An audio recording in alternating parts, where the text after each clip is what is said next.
نسبت به ملت خود، نسبت به وطن خود، دولت عزیز خود تاجیکستان صاحب اصلاح خیانت نکنید. هیچ وقت你还是原地少些吧你。在这张图中啊，可以明显的感受到我们的一带一路几乎是完美的错过了塔吉克斯坦。既然外部环境不允许，那塔吉克人自己寻求一些突破的方法可以吗？似乎也不太行啊。这张地图下呢，红线内部就是塔吉克斯坦了。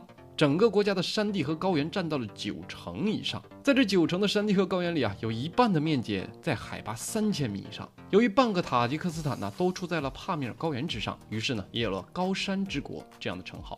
注意北方和西南方还是有少量的盆地和平原的。咱们再回到地图，正是因为这样的地形原因呢，北部的费尔干纳盆地地区较为富庶，而首都杜别上也处在西南部的平原地区。于是啊，由于地理地形的原因，就导